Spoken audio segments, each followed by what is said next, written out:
Student once again you are welcome in online classes. मेरा नाम है वीरेंद्र सिंह और आशा करता हूं कि आप सब ठीक होंगे, स्वस्थ होंगे।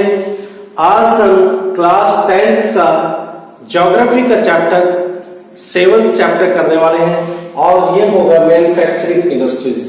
राइट, मैन्युफैक्चरिंग इंडस्ट्रीज में हम सबसे पहले मैन्युफैक्चरिंग है क्या उसकी डेफिनेशन देखने वाले हैं, फिर importance of manufacturing in India, उसके बाद में हम बात करेंगे एग्रीकल्चर और जो इंडस्ट्रीज है उसका आपस में क्या तालमेल है, फिर क्या ये आपस में इंटरडिपेंडेंट है, फिर factors which affect the location of industries के जो लोकेशन है इंडस्ट्रीज कहां पर होनी चाहिए, वो कौन कौन से फैक्टर्स है, पैमाने हैं, उसके मापदंड है जिससे हम ये डिसाइड करते हैं कि इंडस्ट्रीज का लोकेशन कहां पे होना चाहिए। ये सब कुछ आज के इस टॉपिक में होने वाला है।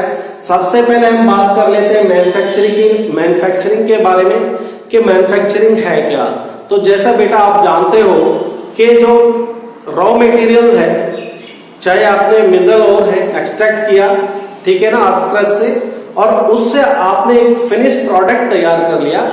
रॉ मटेरियल एक प्रोसेसिंग के थ्रू उसका फिनिश प्रोडक्ट तैयार हो गया और वो कहां पे तैयार होगा, वो मैन्युफैक्चरिंग इंडस्ट्रीज में तैयार होगा।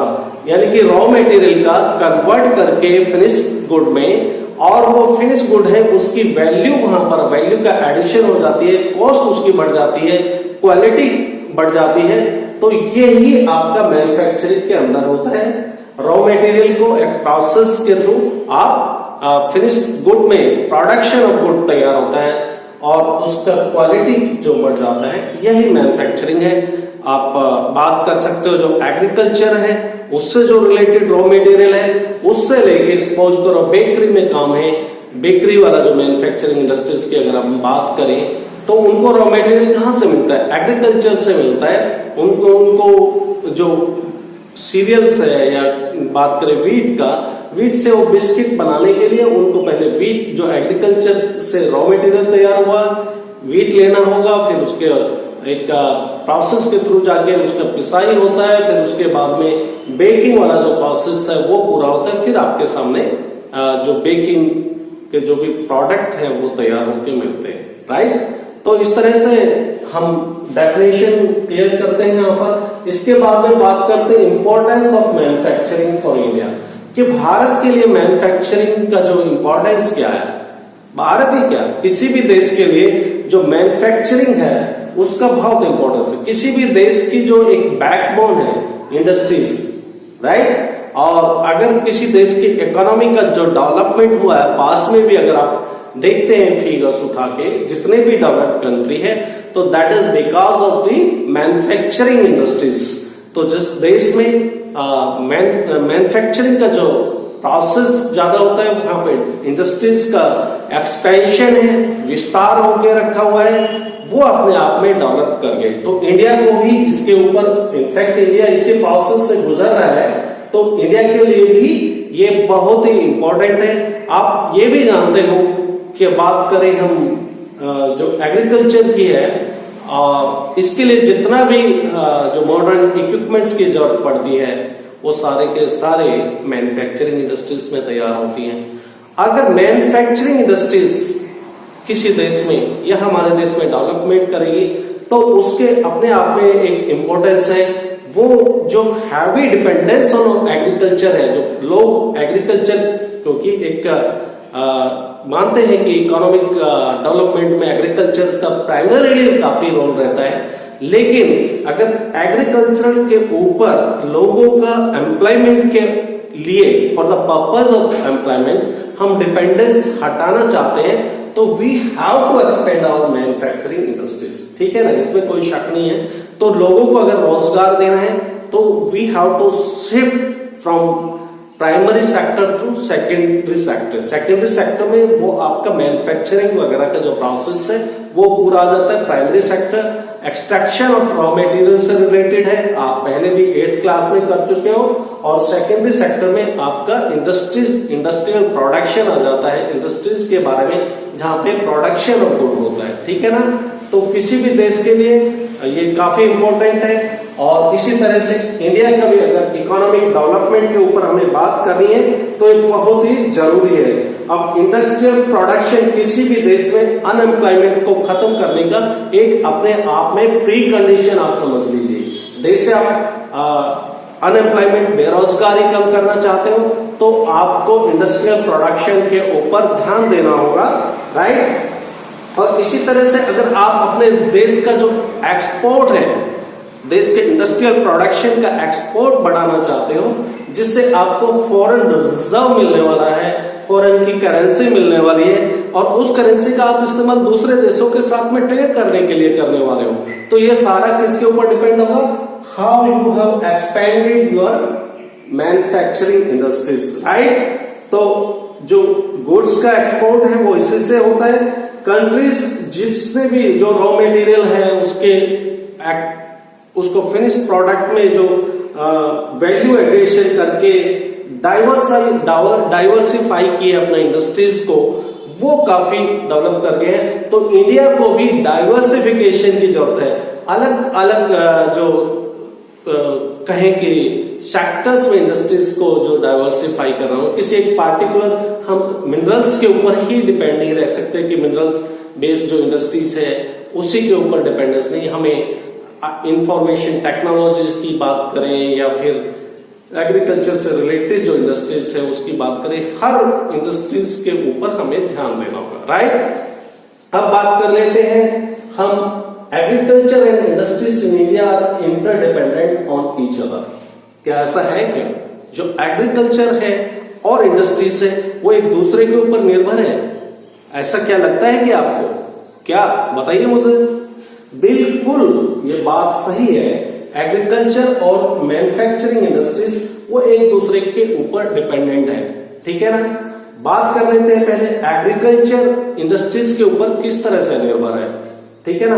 अब खेती के काम के लिए you need modern equipment for the purpose of agriculture. आपको मॉडर्न इक्विपमेंट्स की जरूरत है, वो कहां से मिलने वाले हैं?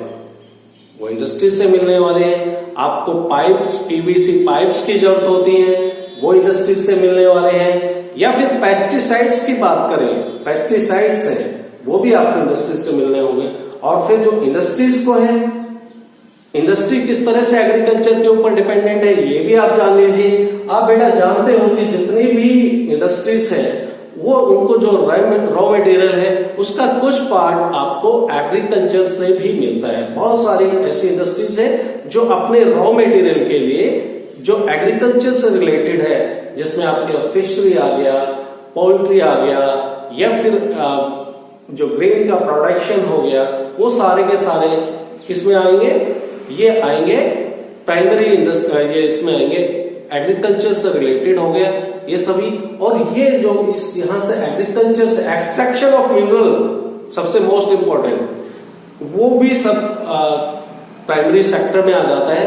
तो ये अगर एग्रीकल्चर से रिलेटेड हम कहें तो इंडस्ट्रीज भी एग्रीकल्चर के ऊपर काफी डिपेंडेंट है, हैवीली डिपेंडेंट है। अब बात करते हैं कि factors which affect the location of industries, के किसी जगह पर आप इंडस्ट्री लगाने जा रहे हो सकता है आपका कोई प्लान चल रहा हो इस बारे में, आपके परिवार में चल रहा हो या फिर आगे जाके फ्यूचर में आप ऐसा सोच रहे होंगे, तो आपको कौन कौन से फैक्टर्स देखने हैं इंडस्ट्रीज के लिए जो डिपेंड करेगा कि आप कहां पर उसको लोकेट करें।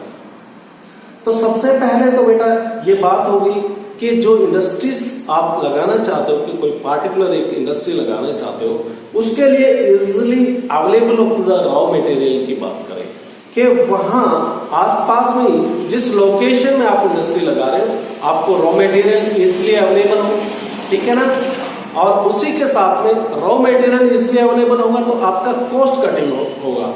अगर सपोज करो आप कहीं दूर से आपको रॉ मटेरियल को ट्रांसपोर्ट के थ्रू मंगाना होता है तो अपने आप में एक एडिशनल कॉस्ट बढ़ जाएगी। रॉ मटेरियल, इसके बाद में बात कर लो कि लैंड एक्विजिशन, कि आपको जमीन है जो इंडस्ट्रीज का एक्सपेंशन करने के लिए चाहिए, इंडस्ट्रीज को लगाने के लिए, वो कोई स्टेट गवर्नमेंट है, ठीक है ना, या किसी दूसरे देश में लगा रहे हो तो कोई देश अट्रैक्ट करने के लिए इंडस्ट्रीज को अपने यहाँ डेवलप करने के लिए क्या करता है, लैंड को कॉस्ट काफी कम करके लैंड देता है, ठीक है ना। तो उसके बाद में लैंड का हो गया, और साथ ही साथ वाटर की अवेलेबिलिटी हो, इलेक्ट्रिसिटी की अवेलेबल हो, और स्किल्ड और सेमी स्किल्ड जो लेबर है वो वहां पर इसलिए अवेलेबल हो।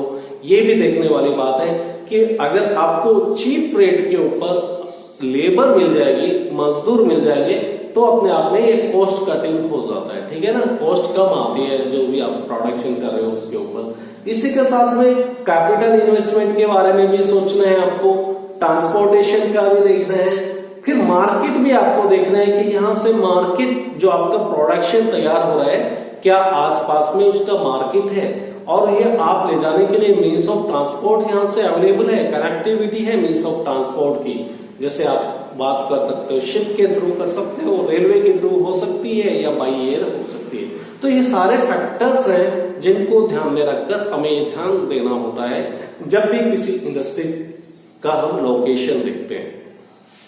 मैं आशा करता हूं आप डेफिनेशन से लेके इंपॉर्टेंस ऑफ मैन्युफैक्चरिंग क्या है, और इसी के साथ में इंडस्ट्रीज का और एग्रीकल्चर का आपस में तालमेल क्यों जरूरी है, एक दूसरे पे किस तरह से निर्भर है, और वो कौन कौन से फैक्टर्स हैं जो इंडस्ट्रीज के लोकेशन को अफेक्ट करते हैं, ये सब आप समझ गए होंगे, ठीक है। तो हम नेक्स्ट टॉपिक लेंगे, तब तक के लिए आपसे हम विदा चाहते हैं। आशा करता हूं कि आप सब सेफ रहेंगे। Stay home, stay safe. Thank you.